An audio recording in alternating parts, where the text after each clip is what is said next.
The fluorescent lights of the hospital's emergency waiting room buzzed like angry wasps, casting everything in a sickly yellow glow that made even the healthiest person look half dead. I sat hunched in a plastic chair that had seen better decades. My scrubs were still damp with coffee I had spilled during the morning rush. My hair was escaping its messy bun in wild tendrils that stuck to my sweaty neck. The air smelled of antiseptic, old magazines, and the particular desperation that clung to places where people waited for news they did not want to hear.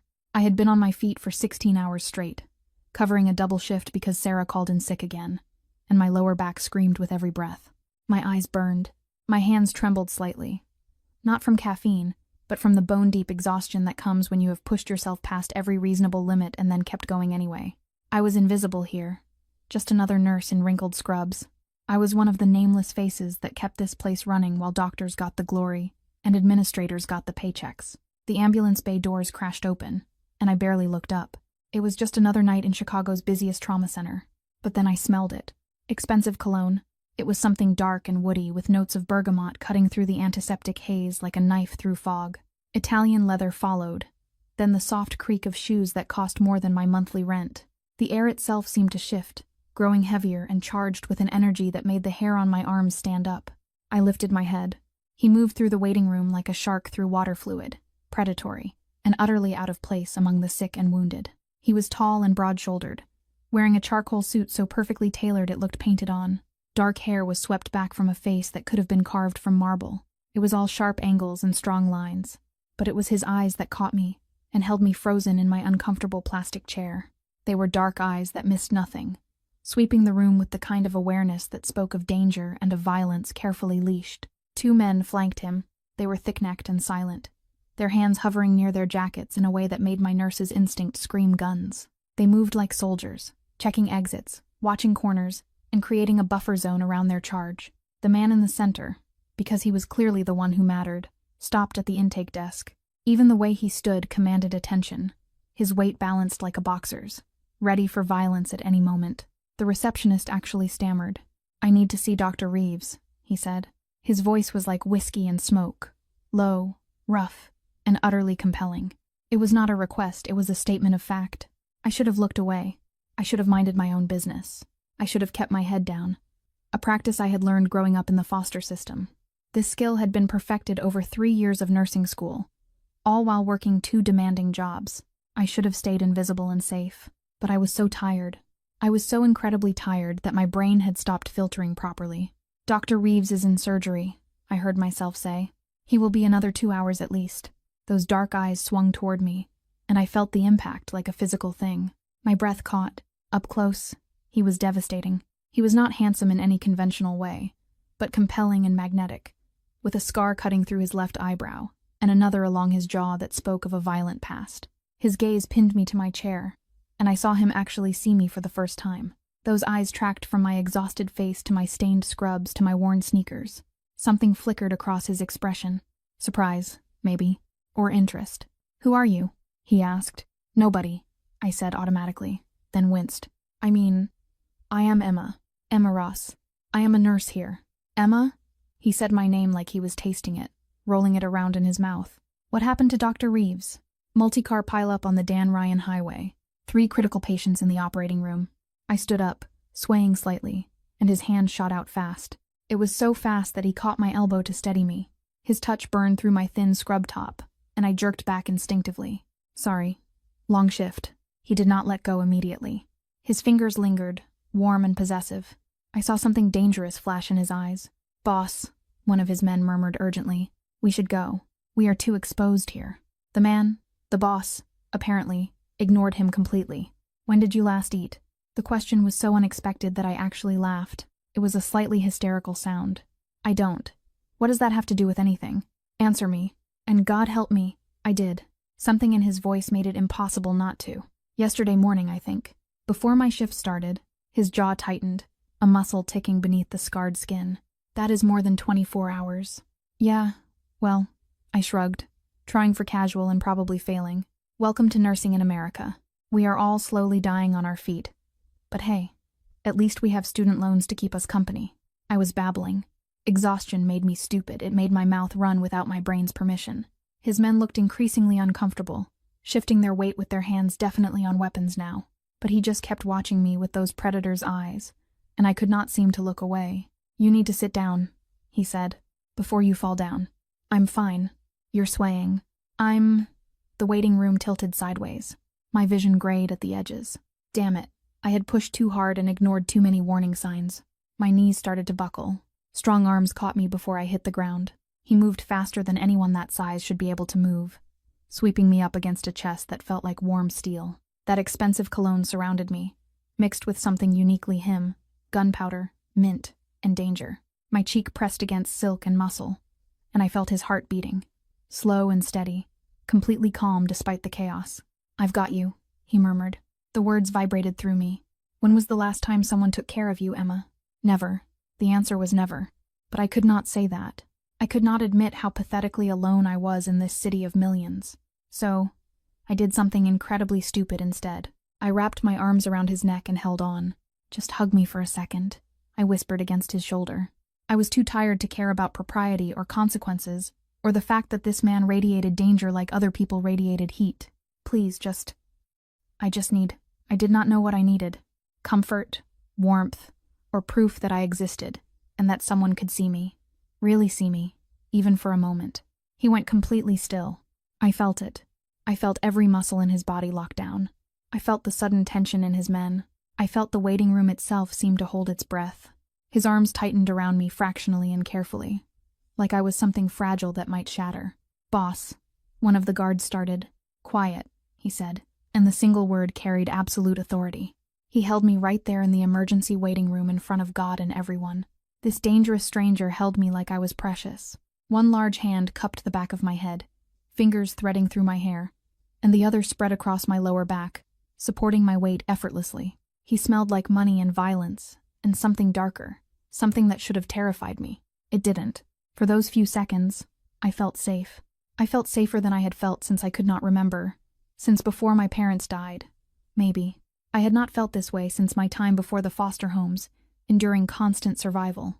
It was the same grinding loneliness of trying to make it in a world that did not care if I lived or died. "What is your full name?"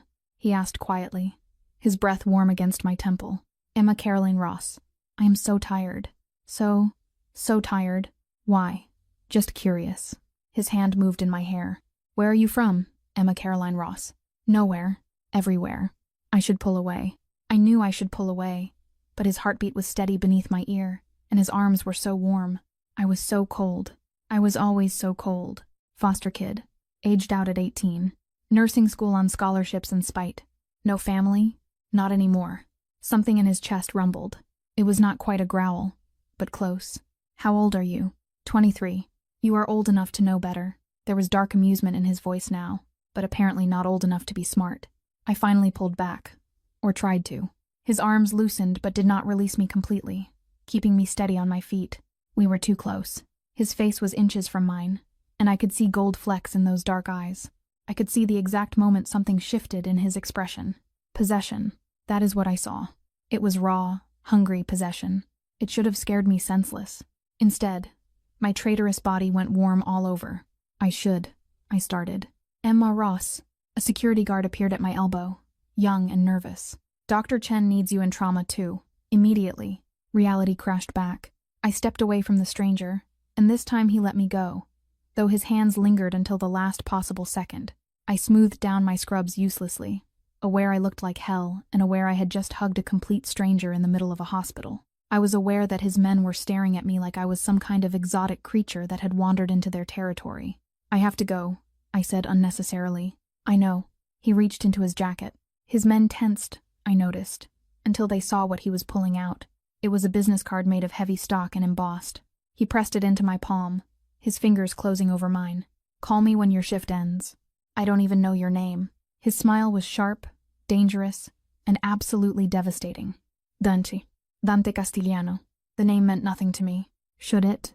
His men exchanged looks that suggested it definitely should. "Okay," I said, because my brain had apparently stopped working entirely. Emma Ross. The security guard sounded panicked now. "They need you now." I turned and ran, the business card clutched in my fist and my heart hammering against my ribs.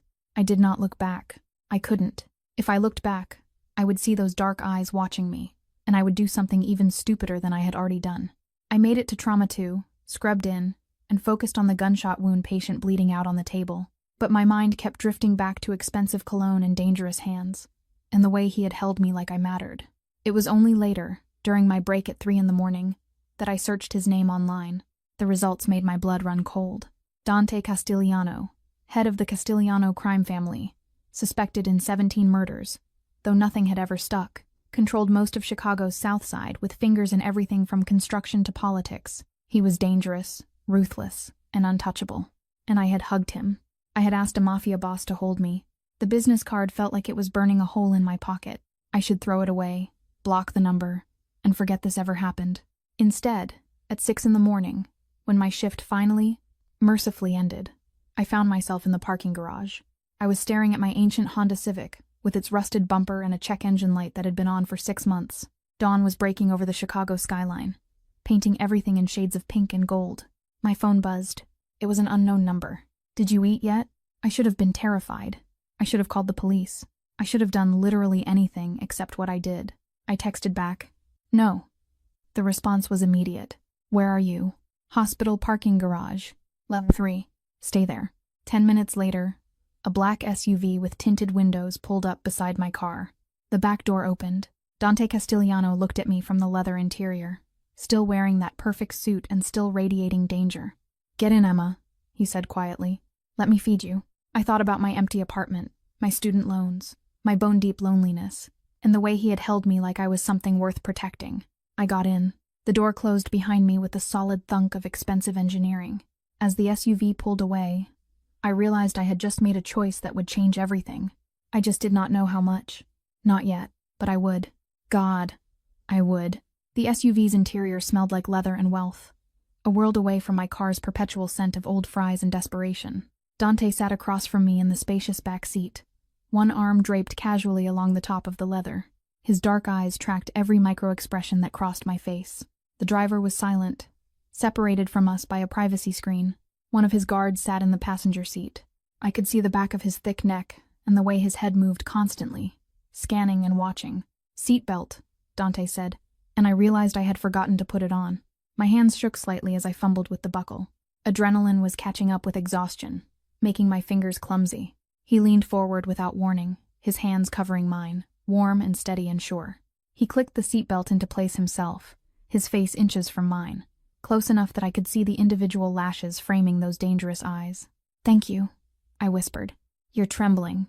He did not move back. "Are you afraid of me, Emma?" I should have said yes. Any sane person would have said yes, but exhaustion had stripped away my filters, leaving me raw and honest. "I don't think so." "I should be, shouldn't I?" Something dark and satisfied flickered across his expression. "Probably." He finally sat back, giving me space I was not sure I wanted. "But I'm glad you're not." The SUV moved smoothly through Chicago's early morning streets. Through the tinted windows, I watched the city wake up: delivery trucks, early commuters, and homeless people huddled in doorways.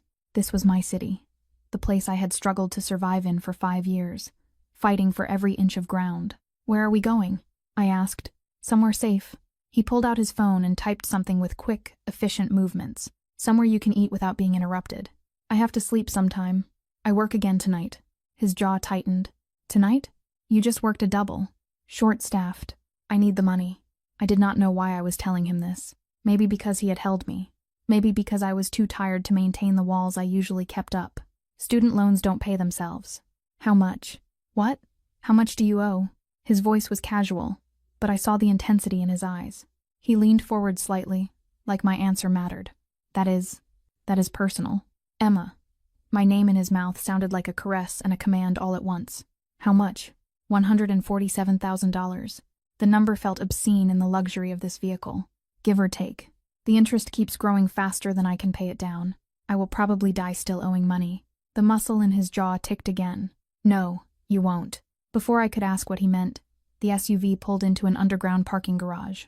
It was not public, but private, the kind that required a key card just to enter. We descended 2 levels into a world of concrete and shadows where expensive cars sat like sleeping predators. The driver pulled into a spot next to an elevator that looked like it required another key card, maybe even a retinal scan. "Come," Dante said, and the door opened. His guard was there instantly, scanning the parking garage with those alert, dangerous eyes.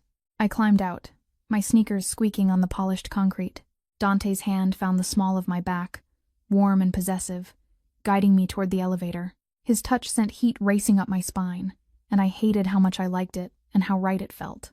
The elevator required both a key card and a fingerprint. We rode up in silence, though I felt his eyes on me constantly.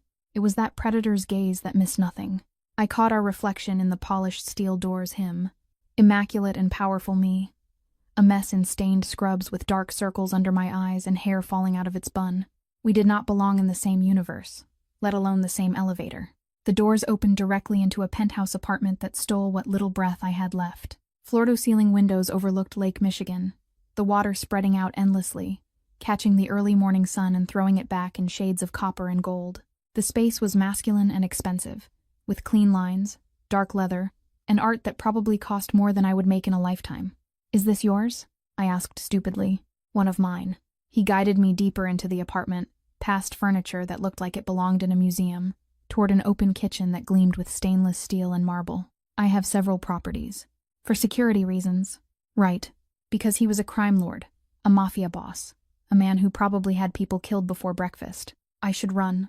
I should scream. I should do literally anything except stand here in his kitchen."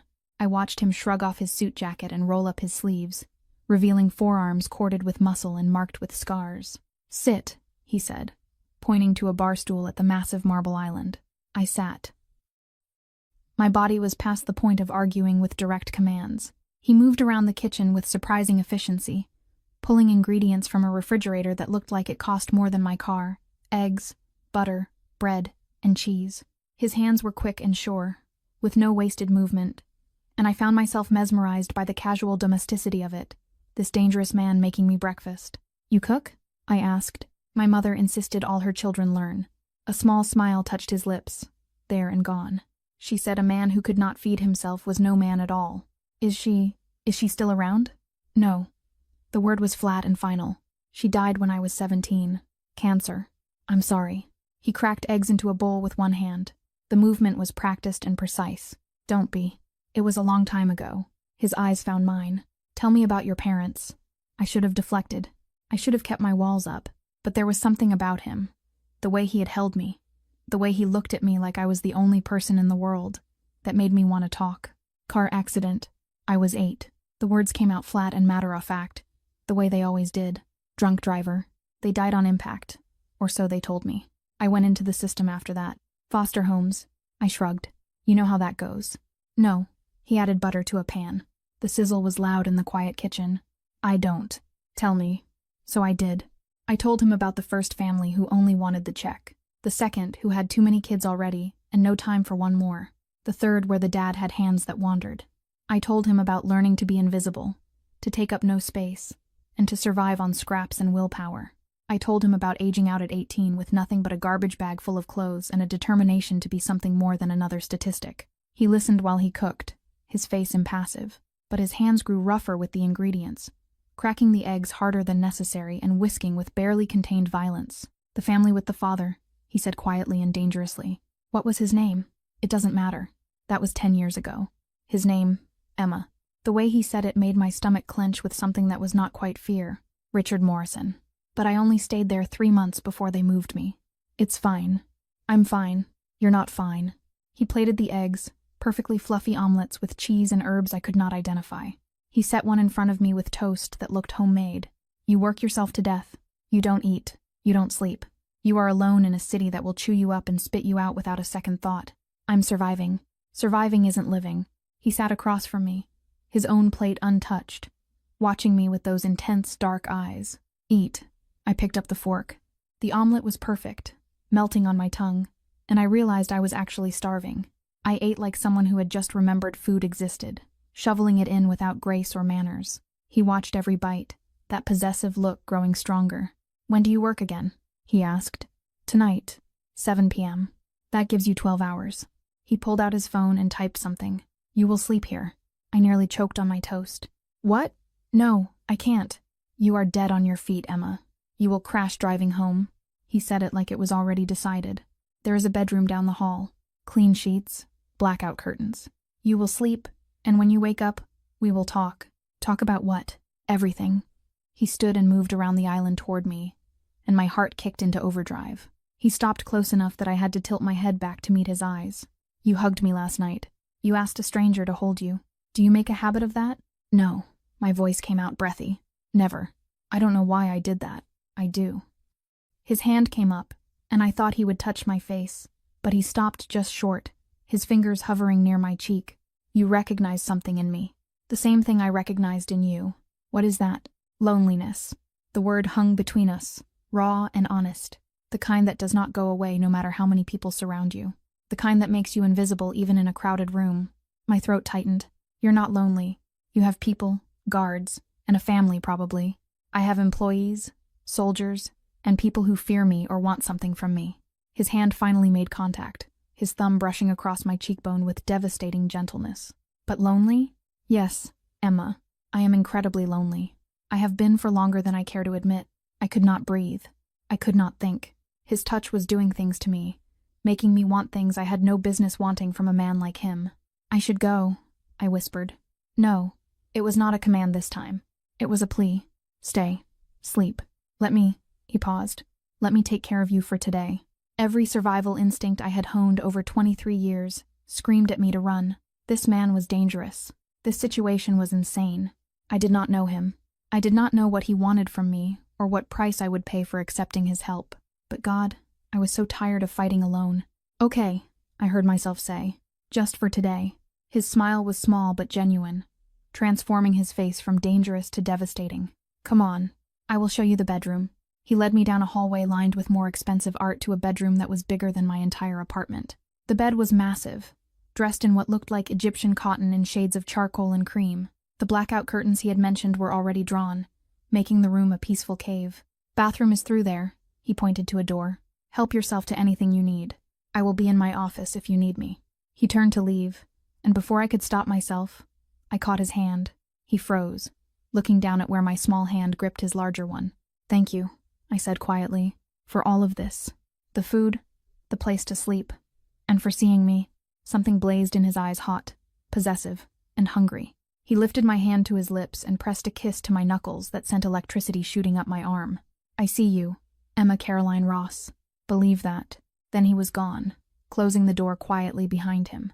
I was alone in a Mafia Boss's penthouse bedroom, wondering what the hell I had gotten myself into. I used the bathroom, which had marble and gold fixtures, and a shower that probably had better water pressure than my entire apartment building.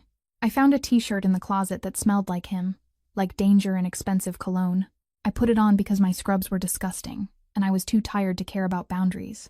I fell into that massive bed and was asleep before my head fully hit the pillow. I dreamed of dark eyes and dangerous hands and the feeling of being held like I mattered. When I woke, everything would be different. I just did not know how much. Not yet. I woke to shadows and silk, disoriented and aching. For a moment, I did not know where I was. The bed was too soft, the sheets too expensive, and the darkness too complete. Then memory crashed back the hospital, the hug, Dante Castigliano, and his dangerous eyes. I grabbed my phone from the nightstand. It was 4:47 p.m. I had slept for almost 9 hours straight. It was the kind of deep, dreamless sleep I had not experienced in months. My body felt heavy, reluctant to move, but my shift started in 2 hours, and I needed to get home, shower, and change into clean scrubs. The bedroom door was closed, but I could hear sounds from elsewhere in the penthouse. Low voices, the clink of glass, and footsteps. I slid out of bed, suddenly hyper-aware that I was wearing nothing but his t-shirt and my underwear, the fabric hanging to mid-thigh. My scrubs were folded neatly on a chair. Someone had been in here while I slept. That should have terrified me. Instead, something warm and dangerous uncurled in my stomach. I dressed quickly in my wrinkled scrubs, pulled my hair into a fresh bun, and opened the door. The penthouse's main room had transformed. Where it had been empty this morning, it now held 4 men, all with that same dangerous alertness as Dante's guards. They looked up as I emerged, their hands moving instinctively toward weapons before they recognized me. One actually stood, his face carefully blank. Miss Ross, boss is on the terrace. I followed his pointed finger to a glass door I had not noticed earlier. Through it, I could see Dante's silhouette against the darkening sky, a phone pressed to his ear and his free hand gripping the railing with white-knuckled intensity. I should not interrupt. I should just leave and sneak out while he was distracted. But I had never been good at doing what I should. I stepped onto the terrace. The Chicago skyline spread out before me, lights beginning to sparkle as dusk settled over the city. The air was cool, carrying the scent of the lake and the distant sounds of traffic. Dante stood at the railing, still in his dress pants and white shirt from this morning, though he had lost the tie and his sleeves were rolled up. "I don't give a damn what Marco thinks," he said into the phone, his voice ice cold. "He takes the deal or I take his territory. Those are his options." A pause. "Make him understand. I want an answer by midnight or things get messy." He ended the call, slipped the phone into his pocket, and turned. Those dark eyes found me immediately, and I watched his entire demeanor shift. The cold violence bled away, replaced by something warmer and hungrier. "You're awake," he said. "I need to get home. My shift starts soon." He moved toward me, predatory and purposeful, and I fought the urge to step back. He stopped close, too close, invading my space in a way that should have felt threatening but instead felt like coming home. "You slept well?" he asked. "Yes, thank you for everything, but I really should. You are not driving." He said it like a fact, absolute and unchangeable. "Marco will take you home, then to the hospital. He will wait in the parking garage and drive you back here when your shift ends." "Back here?" "Dante, I can't just. You cannot afford your apartment." He said it bluntly and without cruelty, just stating a fact he clearly already knew. "I had someone look into it while you slept. You are 3 months behind on rent. Your landlord filed eviction papers yesterday." The blood drained from my face. "You had someone. You investigated me. I protect what is mine." He said it simply, as if it explained everything. "And you became mine the moment you put your arms around me and asked me to hold you. I am not yours." My voice shook. "I don't even know you." "You know enough." His hand came up, cupping my face with a gentleness that contradicted everything I knew about him. "You know I see you. You know I want to take care of you. You know that something happened between us in that hospital, something neither of us was looking for, but both of us need. This is insane. Probably." His thumb traced my lower lip, and my breath caught. "But you are not running." "Why is that, Emma?" "It was because I was tired of being alone. It was because he looked at me like I mattered. It was because, for the first time in my adult life, someone wanted to take care of me instead of taking from me. I could not say any of that. I have to go to work." "I know." He dropped his hand and stepped back, and I immediately felt the loss of his touch. "Marco will drive you." "But Emma," his voice dropped, dangerous and possessive, "you are coming back here tonight. Not to your apartment. Here. That is not negotiable. You can't just—" "I can. I am." He pulled out his phone and showed me a screen I did not understand at first. Bank transfers and numbers with many zeros. "Your student loans are paid. Your rent is current through the end of your lease. Your car is being serviced and will be returned tomorrow, fully repaired." I stared at the screen, my brain refusing to process what I was seeing. That is over $150,000. Pocket change. "I cannot accept this. I can't." My voice cracked. "Why? Why would you do this?" "Because you are mine now." He said it with such conviction and absolute certainty. "Because I am going to take care of you, Emma. Whether you think you want it or not, whether it makes sense or not. You fell into my arms asking for comfort, and I am going to give you everything you have ever needed, and more things than you knew to ask for." "I don't understand." Tears pricked my eyes, hot and unwelcome. "People don't just... This doesn't happen in real life." "It does now." He pulled me against his chest, and I went helpless against the magnetic pull of him. His arms wrapped around me, strong and sure. I felt that same sense of safety I had felt in the hospital. "You are not alone anymore. Get used to it." I should have fought. I should have argued. I should have maintained some dignity. Instead, I buried my face in his chest and let him hold me while I cried. I cried for the relief of not being crushed under debt. I cried for the terror of owing this dangerous man something I could not name. I cried for the sheer overwhelming reality that my life had just changed in ways I could not begin to understand. "I've got you," he murmured into my hair. "I've got you, baby. You are safe now." The endearment should have felt wrong. We had known each other for less than 24 hours. But it didn't. It felt right, and inevitable. Like we had been moving toward this moment since before we met. Eventually, I pulled back, wiping at my face with shaking hands. "I have to work." "I know." He smoothed my hair back from my face with gentle hands. "Go. Marco will take care of you." "But Emma..." His expression turned serious and deadly. "If anyone at that hospital gives you trouble, if anyone makes you feel unsafe or disrespected, you tell me immediately. Understood?" "Yes." The command in his voice made me shiver. "Good girl." The praise made heat pool low in my belly. "Now go, before I decide to keep you here instead." Marco drove a different SUV, equally black and equally bulletproof looking. He was polite but silent, his eyes constantly scanning the streets as we headed toward my apartment building. I had given him the address reluctantly, embarrassed by the neighborhood, the peeling paint on the building's facade, and the broken security door. He did not comment, just pulled up to the curb. "I will wait here, Miss Ross. Take your time." My apartment looked even more depressing than usual after spending the day in Dante's penthouse. The studio was barely 400 square feet. The furniture was secondhand, and the radiator clanked like it was possessed. But it was mine, bought with my own money and survived in through my own grit. Except it was not mine anymore, was it? Dante had paid my rent and my loans. He had made me dependent on him with the stroke of a pen. I should have been angry. I should have felt trapped. Instead, I felt lighter than I had in years. I showered quickly, changed into clean scrubs, and grabbed my bag. As I locked the door behind me, I wondered if I would ever sleep here again. Marco was exactly where he had said he would be. He drove me to the hospital in silence, pulling up to the employee entrance at exactly 6:55 p.m. "I will be in the parking garage, level 3. When you are ready, Miss Ross," he said. "You are just going to wait for 12 hours? Boss's orders." He said it like that explained everything. Maybe it did. I walked into the hospital in a daze, my mind spinning. Sarah was at the nurse's station looking harried as usual, her blonde hair escaping its ponytail. "Emma, thank God. We are slammed tonight." Then she really looked at me. "Holy hell. You actually slept. You look almost human." "Gee, thanks. I am serious." "What happened? You meet a guy or something?" She said it jokingly, but I felt my face heat up. "Something," I muttered. "Oh my God, you did. Tell me everything. Is he hot? Where did you meet him?" "Sarah, we are about to start a shift." "Emma Ross." A different voice, male and annoyed. Dr. Morrison, no relation to the Foster family, thank God, stood behind me with a chart. "I need you in trauma 1 now. Gunshot wound to the abdomen, bleeding out. Work swallowed me whole after that. The shift was brutal. 3 more gunshot wounds, 2 overdoses, and 1 cardiac arrest we lost despite everything we tried. By 3 in the morning, I was running on fumes again. But this time, there was a difference. Every time I flagged, I thought about the penthouse waiting for me. I thought about Dante's arms and about not being alone. It kept me going. At 4 a.m., during a rare lull, I checked my phone. I had 7 missed calls from an unknown number and 3 texts. "Did you eat dinner?" "Emma, answer me. Marco says you haven't taken a break in 6 hours. Go eat something now." Even through text, I could feel the command in his words. I should have been annoyed. Instead, I smiled. I texted back.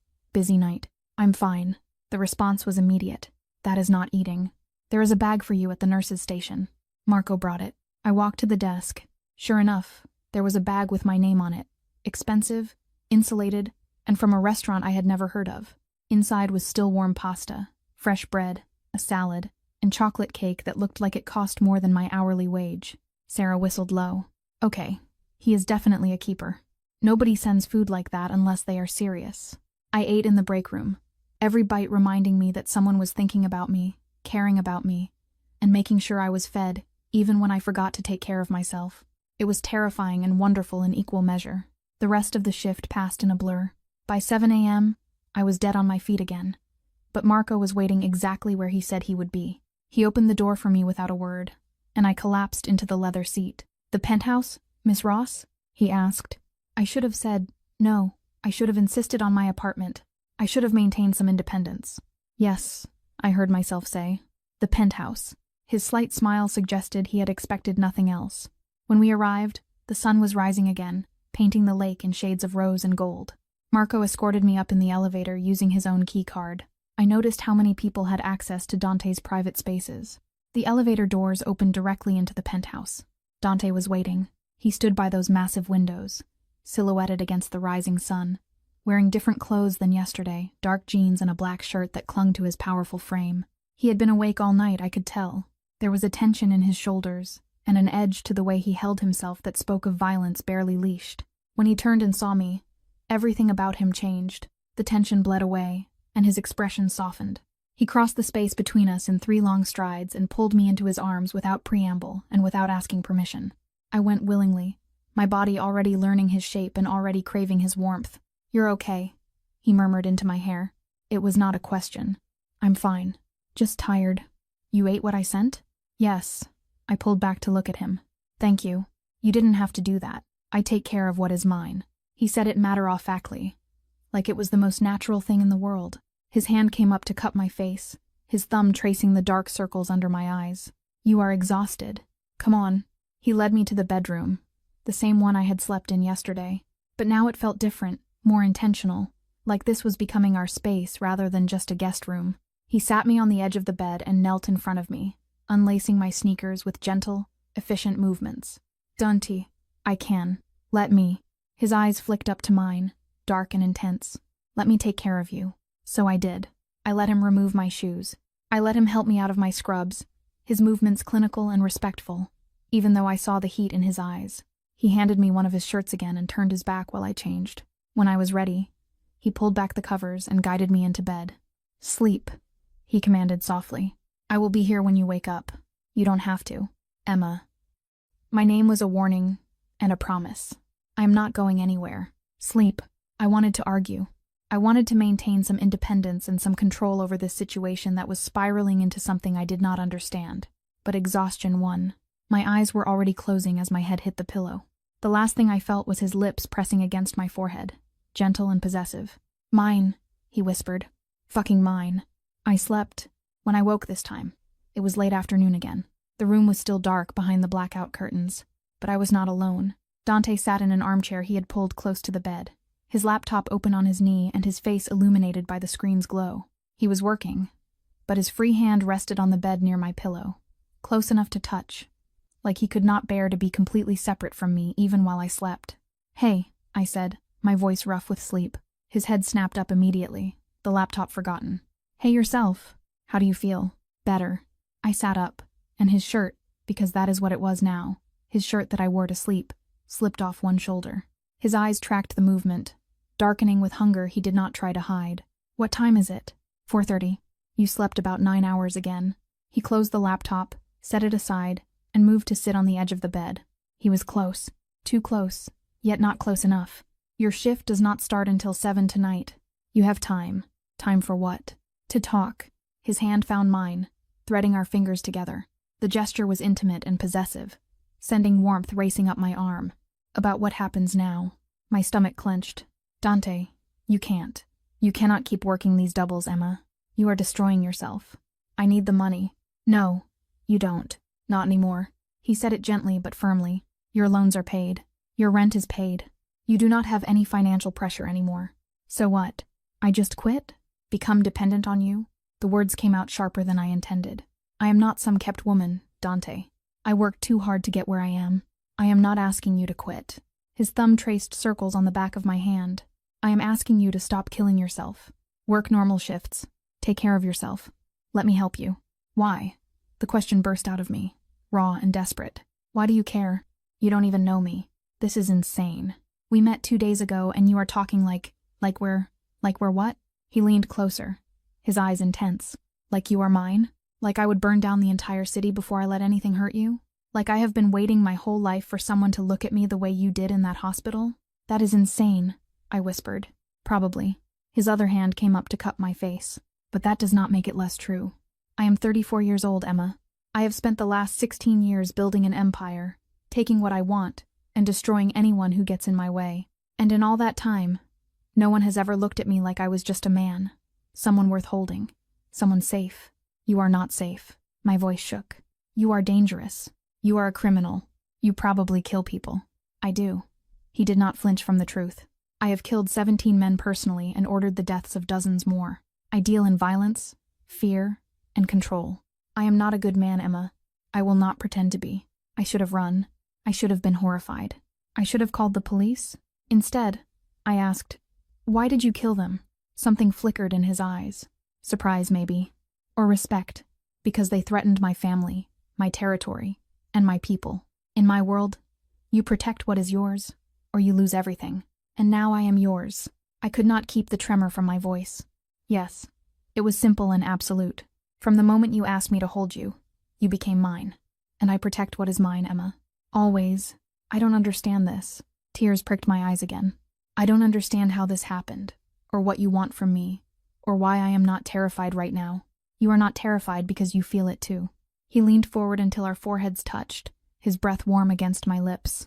This thing between us, this recognition, you are just as lonely as I am, just as tired of fighting alone, just as desperate for someone to see you. He was right. God help me. He was right. What if I hurt you? I whispered. What if I am not enough? What if you wake up one day and realize I am just some broke nurse with nothing to offer? His laugh was low and dark. Emma, baby, you have no idea what you are, do you? His hands framed my face, forcing me to meet his eyes. You are everything. You are light in a world that has been dark for so long. You are softness where there has only been violence. You are mine, and I am never letting you go. He kissed me. It was not gentle, and it was not tentative. It was claiming, possessive, and hungry, his mouth moving against mine with devastating certainty. His tongue traced the seam of my lips, and I opened for him, helpless against the onslaught. He tasted like coffee and danger and something uniquely him that made my head spin. I should have pushed him away. I should have maintained some boundaries. Instead, I kissed him back, my hands fisting in his shirt and pulling him closer. He groaned against my mouth, a sound that was pure male satisfaction, and shifted us so I was beneath him on the bed, his weight pinning me down in the most delicious way. Mine, he growled against my lips. Say it. Say you're mine. I don't. His teeth found my lower lip, biting gently, and I gasped. God, Dante. Say it, Emma. Yours. The word fell from my lips, inevitable as gravity. I'm yours. The sound he made was almost animalistic. His hand slid under the shirt that I wore, finding bare skin, and I arched into his touch, desperate for more contact, more heat, and more of everything. His phone rang.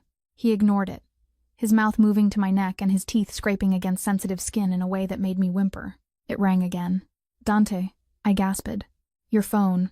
I don't care. His hand cupped my breast through the thin fabric of my bra, his thumb finding my nipple, and I nearly came apart right then. The phone rang a third time. With a vicious curse, he pulled away and grabbed the device from the nightstand. This better be important. He snarled into it. I lay there beneath him, breathing hard, my body on fire. I watched his expression change from frustrated to furious. When? A pause. How many? Another pause. Longer this time. I will be there in 20 minutes. Have everyone ready.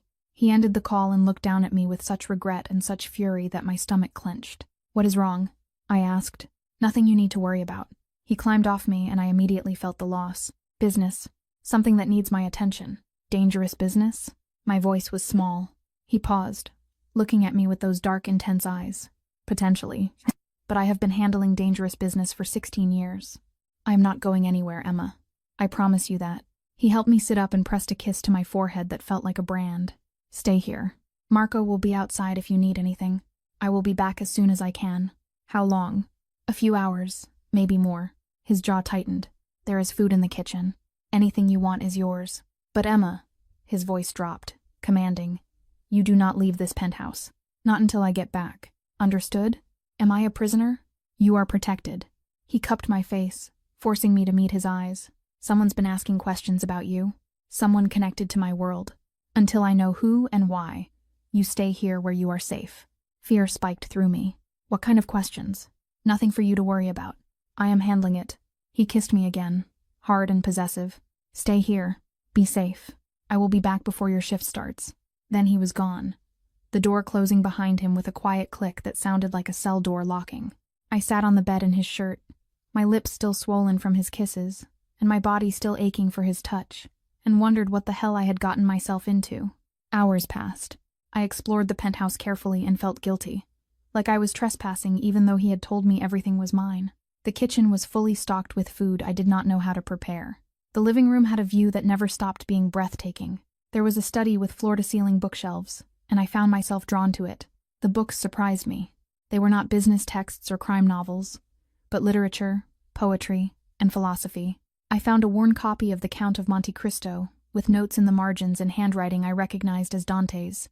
I was curled up on the leather sofa in his study, reading his annotated copy of Dumas, when I heard voices from the main room. I'm not sure she's the right play, boss. It was a male voice, unfamiliar. She's a nobody. No connections. No family. Using her as bait is. She is not bait. Dante's voice was cold as winter. She is off limits. Make sure everyone understands that. But if Vitaly thinks... I don't give a damn what Vitaly thinks. Emma is mine. Anyone who touches her, anyone who even looks at her wrong, I will gut them personally. Are we clear? Crystal, boss. I sat frozen on the couch, the book forgotten in my lap. Bait? Vitali? What the hell was happening? The door to the study opened. Dante stood there, still in his jeans and shirt, but now there was blood on his hands. It was not a lot, just smears across his knuckles like he had hit someone hard. His eyes found me, tracked to the book in my lap, and something softened in his expression. You are reading my books, he said. I'm sorry. I shouldn't have. I like it. He crossed to me and sat on the edge of the couch, close enough to touch. What do you think? I think Edmond Dantes was consumed by revenge. I looked at the blood on his hands. I think it destroyed him even as he destroyed his enemies. Maybe. Dante followed my gaze to his knuckles. Or maybe revenge was all he had left. Maybe it was the only thing keeping him alive. Is that what you are? I asked quietly. Consumed by revenge? I was. He reached for my hand, and I let him take it despite the blood and despite everything. Before you. Now, I have something else to live for. Dante, that man said. You heard that? It was not a question. Who is Vitali? Why would he? Vitali is a problem I am handling. His grip on my hand tightened. He has been moving against my territory, trying to gain ground. Somehow, he found out about you. My blood ran cold. How? I don't know yet, but I will. The promise in his voice was terrifying. And when I do, I will make sure it never happens again. Maybe I should leave. Go back to my apartment, if being with me is putting you in danger. No. The word was absolute. You are not leaving. You are staying right here where I can protect you. I am not some damsel who needs... Yes, you are. He pulled me into his lap and I went because fighting felt pointless. His arms wrapped around me, strong and sure. You are mine to protect, Emma. Get used to it. This is crazy. I know. He pressed his face into my neck, breathing me in. But it is too late now. You are in this. You are in me. And I am not letting go.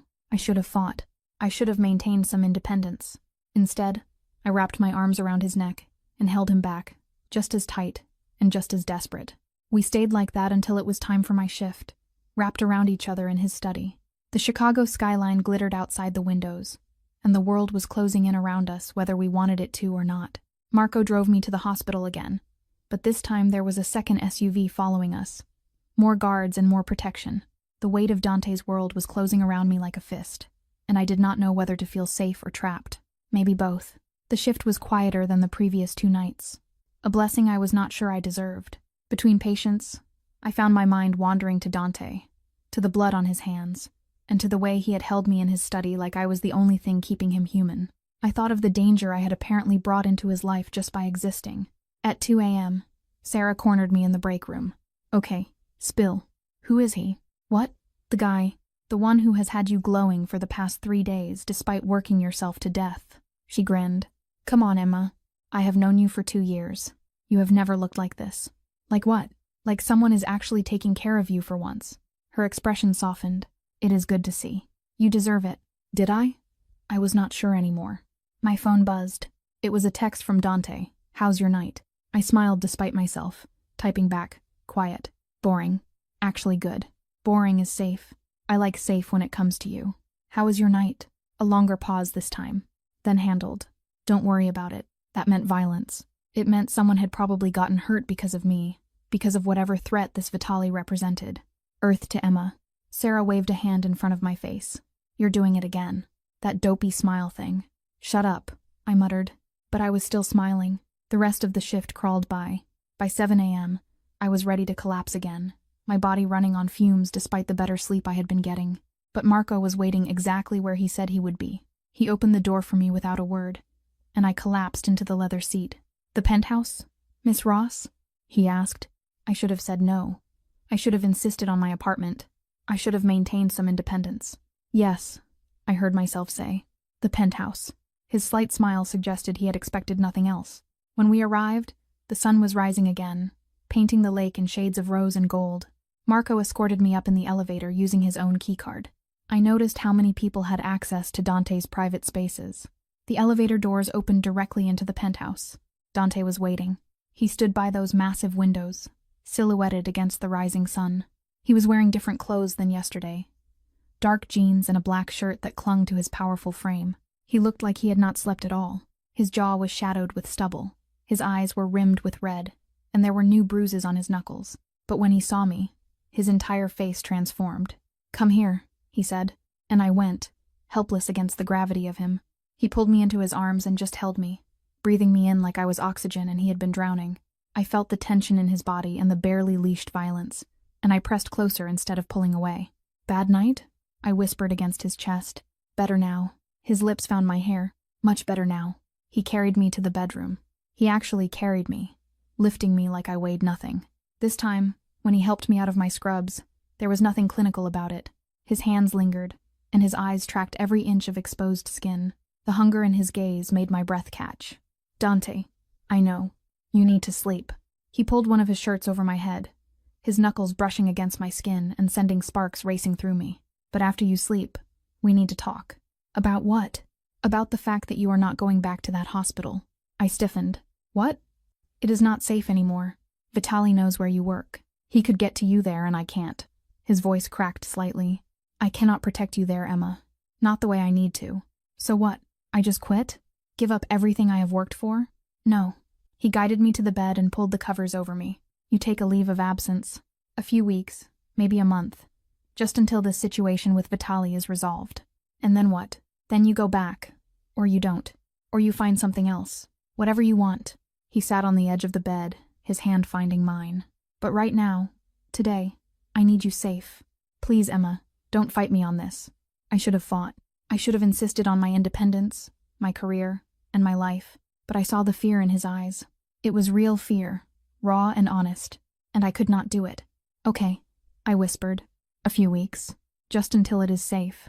The relief that crossed his face was devastating. He leaned down and kissed me, soft and sweet and grateful. "Thank you. I will be right here. Now, sleep." And he was. When I drifted off, he was sitting beside me. When I woke hours later, he was still there. His laptop open, but his eyes on me. Always on me. Like I was the most important thing in his world. The days blurred together after that. I called the hospital and took a medical leave, which was not hard to arrange given how many hours I had been working. Dante's world swallowed me whole. I learned the rhythms of his life, the dangerous dance of power and violence that governed his days. Men came and went from the penthouse. Meetings happened behind closed doors. Phone calls were made in Italian, rapid-fire and harsh. Through it all, Dante kept me close, protected, and cherished. He taught me to cook real Italian food, using the recipes his mother had taught him. We spent evenings in the kitchen, his hands guiding mine, his body pressed against my back, and his voice low in my ear as he explained the proper way to make fresh pasta. He took me shopping and insisted on buying me clothes that actually fit, that made me feel beautiful instead of invisible. He hated when I protested the expense. He would kiss me silent and tell me that taking care of me was his privilege, not my burden. He made love to me for the first time, a week after I moved in. It was slow, careful, and devastating, his hands worshipping every inch of my skin. His voice whispered promises in Italian that I did not understand but felt in my bones. Afterward, when I lay wrapped in his arms, safe, sated, and utterly claimed, he told me he loved me. It should have been too soon. It should have felt like obsession or possession or something unhealthy. Instead, it felt like coming home. "I love you too," I whispered back, and I felt him smile against my hair. But danger still lurked at the edges of our bubble. Vitali was still out there and still a threat. I could see the tension in Dante's shoulders whenever his phone rang. I saw the way his men looked at me with a mixture of respect and concern. I was the boss's weakness, his vulnerability, and his one soft spot in a world that punished softness. It came to a head 2 weeks after I had stopped working. I woke to find Dante's side of the bed empty and voices raised in the living room. I pulled on one of his shirts and patted out barefoot, following the sound of the argument. "You can't keep her locked up here forever, boss. Vitali is just going to keep pushing until..." "Until what?" Dante's voice was ice. "Until I give her up? Hand her over? That is never happening, Marcus. Never. I am not saying give her up. I am saying use her. Draw Vitali out. We know he wants her and wants to use her against you. Let him think he can get to her, and when he makes his move..." "No." The word was absolute. "Emma is off limits. Find another way." I stepped into the room. 4 men sat around Dante's dining table, all turning to look at me with various expressions of surprise and respect. Dante stood at the head of the table, and the fury on his face when he saw me made me stop in my tracks. "Emma, go back to bed." "No." I crossed my arms. "If this is about me, I deserve to know what is happening. Emma, tell me. I kept my voice steady despite the fear thrumming through me. Please, tell me the truth. He stared at me for a long moment, jaw tight, then dismissed his men with a sharp gesture. They filed out silently, leaving us alone. Vitaly found out about the foster father, Dante said finally. Richard Morrison, the one who touched you. My blood ran cold. How? He has people everywhere. And he found out that Dante's jaw clenched. I had Morrison taken care of. 3 days after you told me about him. Taken care of? My voice came out thin. I mean he will never touch another child again. There was no remorse in his voice and no regret. He deserved worse than what I gave him. I should have been horrified. I should have run screaming. Instead, I felt something warm and dark unfurl in my chest. Relief, satisfaction, and justice. Vitaly is using this, Dante continued. He is telling the other families that I am going soft, that I am making decisions based on emotion instead of business, and that I am compromised and weak because of me. Yes, he crossed to me and pulled me into his arms. But I don't give a damn what Vitaly thinks. You are mine, Emma. Mine to protect, mine to avenge, and mine to love. And if that makes me weak, then I will be weak. But I won't give you up. What if... I pulled back to look at him. What if I could help? What if we could use me too? No.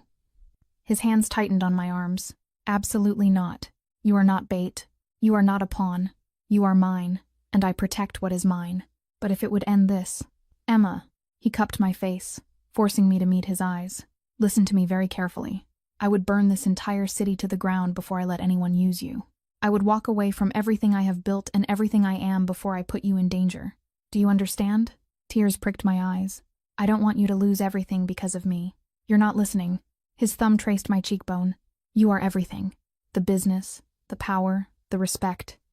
None of it means anything if I don't have you. You are what I was missing my whole life, Emma. You are what makes all of this worth it. So, what do we do? A slow, dangerous smile crossed his face. We end this tonight. I am done playing defense. It happened fast after that. Dante made calls and issued orders, and his apartment transformed into a war room. Men arrived, more than I had ever seen before, all armed and all deadly serious. They treated me with careful respect, calling me Miss Ross or ma'am. Their eyes always slid away from direct contact. I was the boss's woman, untouchable and sacred. Dante wanted me to stay in the bedroom, locked away and safe. I refused. If this was happening because of me, I needed to see it through.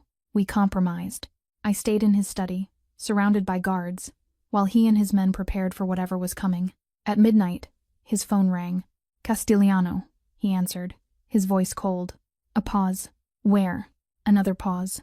I will be there in 30 minutes. Alone. He ended the call and looked at me with regret and determination. Vitaly wants to meet. Just the two of us. He crossed to me and pulled me into his arms. I have to go, baby. Have to end this. Then I am coming with you. No. I gripped his shirt. You said I am yours. That means you are mine, too. And I am not letting you walk into danger alone. Emma, this is different. This is your world. I know. I stood on my toes and kissed him. But I am part of your world now, for better or worse. So, either we do this together or we don't do it at all. The conflict on his face was painful to watch. Finally, he nodded. Together. You stay in the car. You stay safe. That is not negotiable. Okay. We drove to a warehouse on the south side. The kind of place where bad things happened and bodies disappeared. Marco drove, with 2 more SUVs full of guards following behind. Dante held my hand the entire way, his grip almost painful. If anything happens, he said quietly, if this goes wrong, Marcus will get you out. You run, and you don't look back. Promise me. Dante, promise me, Emma. I promise. We pulled up to the warehouse. It was surrounded by Vitaly's men, at least a dozen that I could see, and probably more inside. Dante's men fanned out, creating a perimeter with hands on their weapons. Stay here, Dante ordered, then kissed me hard and desperate. I love you. I love you too. I gripped his hand. Come back to me. Always. He stepped out of the SUV and walked into the warehouse alone. The longest 15 minutes of my life crawled by. I sat in the car, surrounded by guards, watching the warehouse and praying to a god I was not sure I believed in. Then, gunfire erupted. The world exploded into chaos. Dante's men rushed the warehouse. More of Vitaly's guards appeared from the shadows. The air filled with the sound of bullets, shouting, and screaming. Marcus yanked open my door. We have to go, Miss Ross, now. No, Dante is still in there. Boss's orders. I have to get you. An explosion rocked the warehouse, flames erupting from the windows. My heart stopped. Dunt, I screamed, fighting against Marcus's grip. And then, through the smoke and fire, I saw him. Dante emerged from the warehouse, his shirt torn and bloody, dragging an unconscious Vitali by the collar. His men surrounded him immediately, providing cover, and he kept walking toward the SUV with single-minded determination. He threw Vitali to the ground at his men's feet. "Take care of him," he ordered. Then his eyes found mine. Relief crashed through me so hard I nearly collapsed. He crossed to the SUV in 3 strides and pulled me out into his arms, holding me so tight I could barely breathe. "You're okay?" I sobbed against his chest. "God, Dante, you're okay. I told you I would come back." His voice was rough and shaken. "I will always come back to you, Emma. Always." Behind him, his men were securing Vitali and hauling him away. The warehouse burned. Sirens wailed in the distance. And I held the man I loved. The dangerous, violent, beautiful man who had given me everything. And I did not care about any of it. "Take me home," I whispered. "Yeah, baby."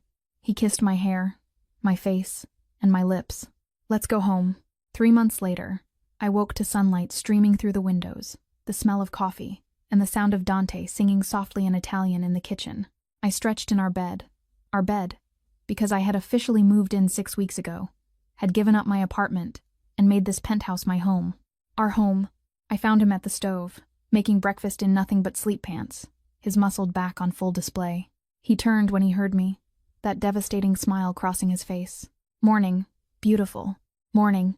I wrapped my arms around him from behind, pressing my face against his warm skin. "What are you making?" "Your favorite. French toast with strawberries." He turned in my arms and kissed me slow and deep. "I have a surprise for you." "Another one?" "Dante, you just bought me a car." "Not that kind of surprise." He led me to the dining table where an envelope sat. "Open it." Inside was a letter from Rush University Medical Center, one of Chicago's best hospitals. It was an offer letter, Director of Emergency Nursing, with a 6-figure salary and full benefits. I stared at it, my eyes filling with tears. "You have been restless," Dante said softly. "I know you miss nursing and miss helping people. This way, you can go back, but in a position where you have control, where you are protected, and where you can make a real difference. How did you—" "I know people." His smile was small. "I may have made some calls and convinced them you were perfect for the position, which you are." I threw my arms around his neck and kissed him until we were both breathless. "Thank you," I whispered, "for seeing me, for knowing what I need, and for everything. You gave me everything first." His hands slid down to rest on my hips. "You gave me a reason to be more than just the violence and more than just the business. You made me want to be better. You are better. You always were." I cupped his face. This dangerous, beautiful man, who had saved me as much as I had saved him. "I love you. I love you too." He kissed me again, soft and sweet, more than anything in this world. Outside, Chicago sprawled in the morning light. Somewhere, Dante's men were handling business and maintaining the empire he had built. Somewhere, the world was still dangerous, violent, and hard. But here, in our penthouse and in our home, wrapped in each other's arms, we were safe. We were loved. We were home, and that was worth everything.